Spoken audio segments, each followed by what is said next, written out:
पूरा देश छठ महापर्व की तैयारी कर रहा है, लेकिन विश्व हिंदू परिषद एक अलग तैयारी कर रहा है, जिहाद मुक्त छठ। ये क्या है, कहां से ये वर्ड आया और छठ के साथ कैसे जुड़ गया, इस पर बात करने के लिए जो इंद्रप्रस्थ प्रांत के जो मंत्री हैं हमारे साथ हैं सुरेंद्र गुप्ता जी। सर, ये तो पहली बार हम सुन रहे हैं जिहाद मुक्त छठ, ये कहां से आ गया? हाँ, ऐसा है, प्रॉपर ये शब्द हो सकता है आप पहली बार सुन रहे हो, लेकिन हम जिहाद मुक्त दिल्ली की बात अनेक वर्षों से करते रहे हैं। और ये केवल छठ के पर्व पर नहीं है, जितने भी हिंदू त्यौहार हैं या हिंदुओं के धार्मिक स्थान हैं, वहाँ पर जो हमारे धर्म में आस्था रखते हैं, विश्वास रखते हैं, उन्हीं को वहाँ फल फ्रूट और खाद्य पदार्थ और पूजा सामग्री ये बेचने की इजाज़त होनी चाहिए। ये हमारा हमेशा से कहना रहा है और इस बार हमने छठ पर भी इसके लिए कुछ व्यवस्थाएं करने की तैयारी की है।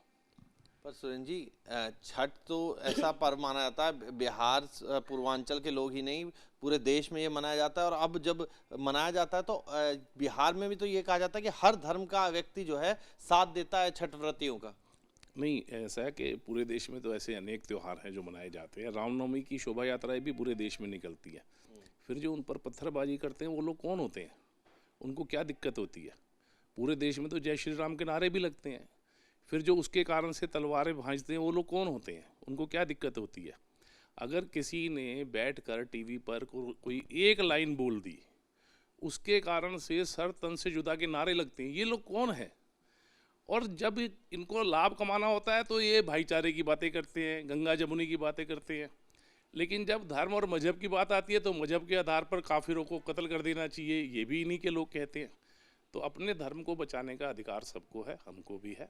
इसलिए अपने धर्म की सात्विकता को बचाए रखने के लिए हम ये सब बातें कर रहे हैं। समस्या क्या हो रही है? अगर कोई गैर धर्म का व्यक्ति जो हिंदू धर्म का नहीं है, अगर दुकान लगाएगा, व्यापार लगाएगा, अच्छे से साफ सुथरे तरीके से व्यापार करता है, तो उसमें समस्या कहाँ खड़ी हो जाती है? हाँ, समस्या ये खड़ी होती है कि वो फेक आइडेंटिटी से क्यों करते हैं। वो वहाँ लिखे कि मेरा नाम मोहम्मद इजाज है और मोहम्मद इजाज की ये फ्रूट की दुकान है। वो वहाँ झूठा नाम क्यों लिखते हैं, हिंदू नाम क्यों लिखते हैं, हिंदू देवी देवताओं के नाम क्यों लिखते हैं, या कुछ भी क्यों नहीं लिखते? आज पूरे गुजरात की पट्टी पे आप जाओ, इतने सारे होटल खुले हुए हैं, बाहर शिव जी की मूर्ति लगी हुई है। तो मुझे समझ ये नहीं आता कि जब मुसलमान इतना ईमान का पक्का है तो लाभ कमाने के लिए बेईमान कैसे हो जाता है? उस समय उसको मूर्ति पूजा क्यों नहीं दिखाई देती? तो ये जो एक दोहरा चरित्र है अपने देश में, इसको उजागर करने के लिए हम ये सब कर रहे हैं। क्या करने जा रहे हैं इसके तहत और कब से करने जा रहे हैं, ये महत्वपूर्ण है। देखो, हम कल से करने जा रहे हैं और हम ये करने जा रहे हैं कि एक तो जो भी हिंदू वहाँ सामान बेच रहा है उसको हम सनातन धर्म प्रतिष्ठान ऐसा उसका प्रमाणीकरण करने जा रहे हैं, ताकि जो भक्त आ रहा है उसको पता लगे कि मुझे सामान कहाँ से खरीदना है। फिर कहीं कहीं ऐसा है कि वहाँ दिक्कत है कि कोई है ही नहीं, मान लो हिंदू दुकानदार, तो फिर वहाँ विश्व हिंदू परिषद अपना स्टॉल भी लगाएगी। और अगर किसी गैर धर्म के व्यक्ति ने स्टॉल लगाया होगा तो फिर क्या करेंगे आप? नहीं, उसे हमें कोई लेना देना नहीं, वो लगाए रखे। हमें केवल अपने जो लोग हैं उनके हिंदू का धन हिंदू के काम आए, इसके लिए हम काम कर रहे हैं। दूसरा लगाता रहे, हमें उससे कोई लेना देना नहीं। तो विश्व हिंदू परिषद अपने स्टॉल लगाएगा जहां जरूरत पड़ेगी और एक सर्टिफिकेट उन दुकानदारों को देगा जिनको जो दुकानदार सनातन धर्म को मानते हैं, उनको एक सर्टिफिकेट दिया जाएगा, ऐसा कहना है सुरेंद्र गुप्ता जो कि विश्व हिंदू परिषद के प्रांत मंत्री हैं।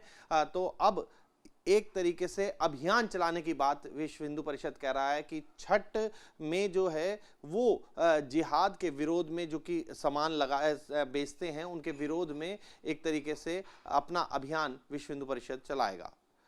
वीडियो जर्नलिस्ट विकास झा के साथ मोहित बख्शी, न्यूज नेशन, दिल्ली।